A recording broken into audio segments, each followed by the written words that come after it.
Hello friends, welcome back to my channel. Friends எல்லோரும் எப்படி இருக்கீங்க? நல்லா இருக்கீங்களா? நான் ரொம்ப நல்லா இருக்கேன். ஃப்ரெண்ட்ஸ், இன்றைக்கி நம்ம வீடியோவில் நாங்கள் நர்சரியில் சில செடிகள் வாங்கியிருந்தோம். அதை இன்றைக்கி நாங்கள் கிரவுண்டில் ரீபார்ட் பண்ண போகிறோம். அதை பற்றி தான் நம்ம பார்க்க போகிறோம். ஸோ அந்த கிரவுண்டில் வைக்கிற செடிகளுக்கும் தொட்டியில் வைக்கிற செடிகளுக்கும் கொஞ்சம் வித்தியாசம் இருக்குது ஃப்ரெண்ட்ஸ். அதை தான் இன்னைக்கு பார்த்துட்டு நம்ம அப்படியே இந்த செடிகளை நட்டு வைக்கிறதையும் பார்த்துடலாமா? ஸோ வாங்க வீடியோக்குள்ளே போகலாம். உங்களுக்கு ரொம்ப யூஸ்ஃபுல்லாக இருக்கும். ஸோ வீடியோவை ஃபுல்லாக பாருங்கள். பிடிச்சிருந்தா லைக் பண்ணி சப்ஸ்கிரைப் பண்ணுங்கள். நம்ம நர்சரியில் ஒரு 3 ரோஜா செடி, ஒரு பிச்சி செடி, அடுத்து ஒரு மல்லி செடியும் வாங்கியிருந்தோம் இல்லையா? ஸோ என்னோடய லாஸ்ட் வீடியோவில் கூட போட்டிருப்பேன். இப்போ நம்ம அதை தரையில் ரீபார்ட் பண்ண போகிறோம். லாஸ்ட் இயர் வரைக்கும் என்னோடய டெரஸ் கார்டனில் நாங்கள் செடிகள் வச்சுருந்தோம். ஒரு சில காரணங்கள்னால நாங்கள் கிரவுண்டில் எல்லா செடிகளும் மாற்றி வச்சுட்டோம்.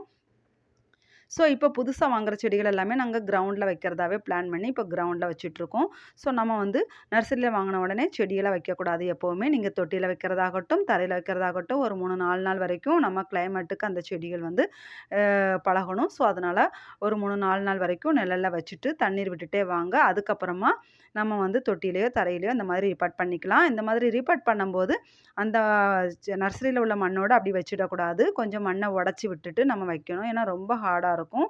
ஸோ மண் ரொம்ப ஹார்டாக இருக்கிறதுனால வேர்கள் விட்டு வராது. ஸோ சீக்கிரமாக வளர்ச்சியும் இருக்காது.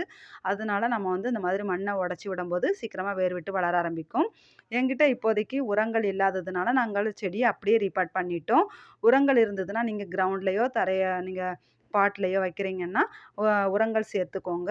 கொஞ்சம் சாண எருவும் வேப்ப முன்னாக்கும் கலந்து உரங்கள் சேர்த்து நம்ம செடிகள் வைக்கவும் எப்போவே வைக்கணும்.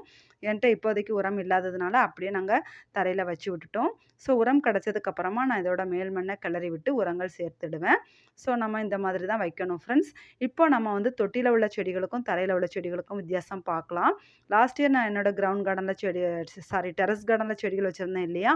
ஸோ அப்போ செடிகளோட வளர்ச்சி ரொம்ப கம்மியாக தான் இருந்தது. பெரிய பெரிய செடிகள் எல்லாமே சின்ன செடிகளாகவே நமக்கு இருந்தது. ஏன்னா வளர்ச்சி ரொம்ப கம்மியாக இருக்குது. நம்ம சின்ன தொட்டியில் பெரிய செடிகளை வைக்கும்போது வளர்ச்சி அவ்வளவா இல்லை ஃப்ரெண்ட்ஸ். ஸோ நீங்கள் இதை பார்த்துருக்கீங்களா? எனக்கு இது ஒரு எக்ஸ்பீரியன்ஸாகவே இருந்தது. ஏன்னா நான் டெரஸ் கார்டனில் தொட்டியில் வச்சுருக்கும்போது செடிகளோட வளர்ச்சி ரொம்ப கம்மியாக இருந்தது. அதே நாங்கள் கிரவுண்ட் கார்டனுக்கு செடிகளை மாற்றி தரையில் ரீபார்ட் பண்ணவும் செடிகளோட வளர்ச்சி நல்லா அபாரமாக இருக்குது. ஏன்னு பார்த்தீங்கன்னா தொட்டியில் உள்ள மண் ரொம்ப கம்மியாகவே இருக்கும். சத்துக்களும் கம்மியாக இருக்கும். ஸோ அந்த சத்துக்கள் செடிகளுக்கு ரொம்ப கம்மியான அளவில் கிடைக்கும்போது செடிகளோட வளர்ச்சி கம்மியாகி பூக்களும் நமக்கு கம்மியாக பூக்குது. பட் இருந்தாலும் நம்ம தரையில் வைக்கும்போது பாருங்கள் செடியோட வளர்ச்சி நல்லா அபாரமாக இருக்குது. இந்த மல்லி செடி லாஸ்ட் இயர் வரைக்கும் என்னோட டெரஸ் கார்டனில் தொட்டியில் இருந்தது. அதுக்கப்புறமா நான் ரீசெண்டாக தரையில் பாட் பண்ணி வைக்கவும் இப்போ நிறைய கிளைகள் விட்டு வளருது ஃப்ரெண்ட்ஸ். அது மாதிரி இந்த சங்குப்பூ செடியும் விதையை நான் தொட்டியில் போட்டு வளர்த்துட்டு இருந்தேன்.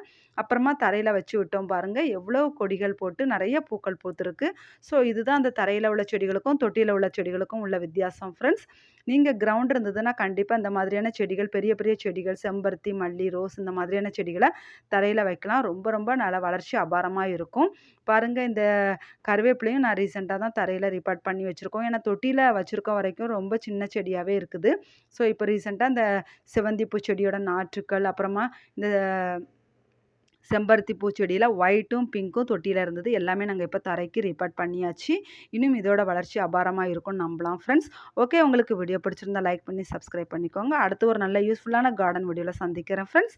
தேங்க்ஸ் ஃபார் வாட்சிங்.